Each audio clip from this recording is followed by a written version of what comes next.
যে দেশনেত্রী খালেদা জিয়া এবং তারেক রহমান সাহেব এই দলের চেয়ারপারসন এবং ভারপ্রাপ্ত চেয়ারম্যান, তিনি যাকে নমিনেশন দেবেন ধানের শীষ জিনে নিয়ে আসবেন, মানুষ তাদেরকে ভোট দেবে, আমরা তাদেরকে ঐক্যবদ্ধ হয়ে তার সঙ্গে কাজ করব। যে ফ্যাসিবাদ বিরোধী যে রাজনৈতিক দলগুলো আছে, ফ্যাসিবাদ বিরোধী যে রাজনৈতিক ঐক্য, সেই ঐক্যকে আমাদেরকে চিরস্থায়ীভাবে ধরে রাখতে হবে। সরকারের ইচ্ছার অভাব আছে সেটা বিশ্বাস করি না, কিন্তু সরকার পরিচালনা করলে যে অভিজ্ঞতা দরকার, সেই অভিজ্ঞতার অভাব কিন্তু এই সরকারের রয়েছে। আজকে যে দেশের সামগ্রিক পরিস্থিতি, এটি কিন্তু তাদের ইচ্ছার বিরুদ্ধে সেটা, কিন্তু তাদের অভিজ্ঞতার অভাবে কিন্তু এই মবের সৃষ্টি হচ্ছে বা এই জাতীয় একটা বিশৃঙ্খল পরিবেশ তৈরি হচ্ছে। নির্বাচন তো যে কোনো মূল্যেই আমাদেরকে করতে হবে, কারণ নির্বাচন ছাড়া একটি দেশ কোনো অবস্থায় স্থিতিশীল অবস্থা আসতে পারে না।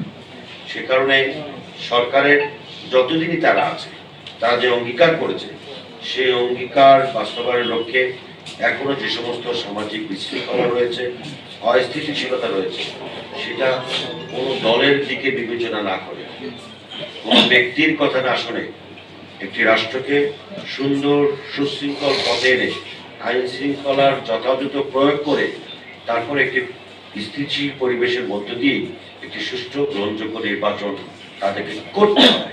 এটা তাদের দায়িত্ব, তাদের অঙ্গীকার, এর বাইরে যাওয়ার তাদের কোনো সুযোগ নেই।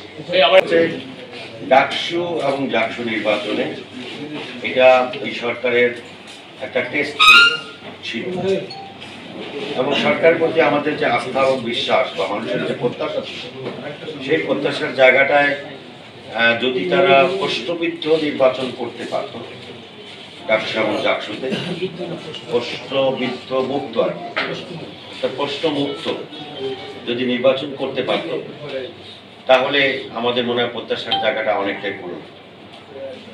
আমি আবার বলবো, জয় পরাজয় নির্বাচনে থাকবেই, কৌশলগত কারণে কেউ বিজয়ী হতেই পারে, কিন্তু একটা বিশ্ববিদ্যালয়ের শিক্ষক যিনি নির্বাচনের দায়িত্ব পালন করেছেন, তিনি যদি বলেন যে এখানে এই সমস্যা হয়েছে, আমি প্রক্টরকে বলেছি, আমি ভিসিকে বলেছি, কোনো কার্যকর উদ্যোগ পাই নাই, এই বাংলাদেশে এসে 24-এর গণ অভ্যুত্থানের পরে এই বাংলাদেশে এসে একজন বিশ্ববিদ্যালয়ের শিক্ষক, তার মুখ থেকে এ ধরনের অভিযোগ আমরা কিন্তু জাতি হিসেবে প্রত্যাশা।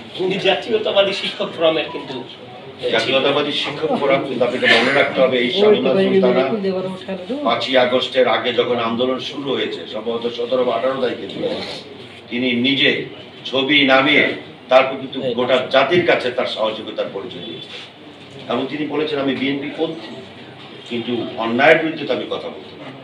আমার প্রশ্নটা এটা শঙ্কার বিষয়, শঙ্কিততা যে আসলেই একটি সুষ্ঠু নির্বাচন যদি সরকার উপহার দিতে ব্যর্থ হয়, তাহলে আমরা রাষ্ট্র হিসেবে ক্ষতিগ্রস্ত হব এবং আমাদের গণতন্ত্র নতুন মাত্রা হোঁচট খেতে এই আশঙ্কা আমি করি।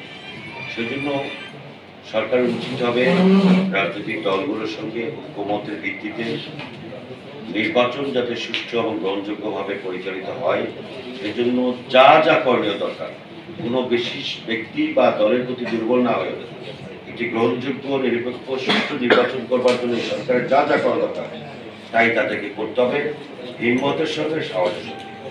আরেকটা যে বিষয়, যে দেশনেত্রী খালেদা জিয়া এবং তারেক রহমান সাহেব এই দলের চেয়ারপারসন এবং ভারপ্রাপ্ত চেয়ারম্যান, তিনি যাকে নমিনেশন দেবেন ধানের শীষ জিনে নিয়ে আসবেন, মানুষ তাদেরকে ভোট দেবে, আমরা তাদেরকে ঐক্যবদ্ধ হয়ে তার সঙ্গে কাজ করব। গ্রুপিং এর যে প্রশ্নটা করেছেন, এই বড় রাজনৈতিক দলগুলোতে এই গ্রুপিংটা আসলে একটা স্বাভাবিক প্রক্রিয়া হয়ে গেছে, না থাকলে ভালো হতো। আমি এটাকে সমর্থন করি যে এইভাবে মানে জোর করে কোনো কিছু প্রতিষ্ঠা করা, জোর করে কোনোদিন গণতন্ত্র প্রতিষ্ঠা করা যায়, জোর করে মানুষের অধিকারও প্রতিষ্ঠা করা যায়, মনস্তাত্ত্বিকভাবে মানসিকভাবে তৈরি হতে হবে। ডক্টর মোহাম্মদ ইউনূস সাহেব যখন বুঝতে পেরেছেন আসলেই একটি অনির্বাচিত সরকারের পক্ষে কোনো কিছু বাস্তবায়ন করা সম্ভব না, তখন কিন্তু তিনি নির্বাচনমুখী হয়েছেন, এবং নির্বাচনমুখী হয়েই তিনি কিন্তু বিএনপি ভারপ্রাপ্ত চেয়ারম্যান সাহেবের সঙ্গে লন্ডনের যে ঐতিহাসিক বৈঠক করেছেন, সেই বৈঠকের পরে কিন্তু সারা দেশের মানুষের মধ্যে একটা আশার সঞ্চার হয়েছে। মানুষও বুঝতে পেরেছে যে দেশটা নির্বাচনমুখী হচ্ছে। উনি যখন নির্বাচনমুখী হলেন, দেশের বৃহত্তর রাজনৈতিক দলের নেতার সঙ্গে বৈঠক করার পরে ওই ইস্যুটাকে কেন্দ্র করে কিছু রাজনৈতিক দল যারা আমাদের সঙ্গে ফ্যাসিবাদ বিরোধী শক্তি নামে পরিচিত, তারাও কারো কারো ষড়যন্ত্রের মধ্যে পড়ে তারা এমন কিছু বিষয় মানে নন ইস্যুকে ইস্যু বানিয়ে তারা কিন্তু আবার নতুন করে নির্বাচনকে পেছাবার একটা ষড়যন্ত্রে লিপ্ত রয়েছে। আমি একজন রাজনৈতিক কর্মী হিসেবে দীর্ঘদিন আন্দোলন সংগ্রামের মাঠে থাকার সুবাদে আমি এখনো মনে করি যে ফ্যাসিবাদ বিরোধী যে রাজনৈতিক দলগুলো আছে, ফ্যাসিবাদ বিরোধী যে রাজনৈতিক ঐক্য, সেই ঐক্যকে আমাদেরকে চিরস্থায়ীভাবে ধরে রাখতে হবে। যদি ফ্যাসিবাদ বিরোধী এই জাতীয় ঐক্য ক্ষতিগ্রস্ত হয়, তাহলে আমরা ক্ষতিগ্রস্ত হব, সকলে আমাদের গণতন্ত্র ক্ষতিগ্রস্ত হবে, আমরা রাজনৈতিকভাবে ক্ষতিগ্রস্ত হব, আমাদের সার্বভৌমত্ব হুমকির মুখে। আমি আজকে আপনাদের মাধ্যমে সকলের কাছে অনুরোধ করতে চাই যে দেশ যতদিন থাকবে ততদিন পর্যন্ত দ্বিমত থাকবেই।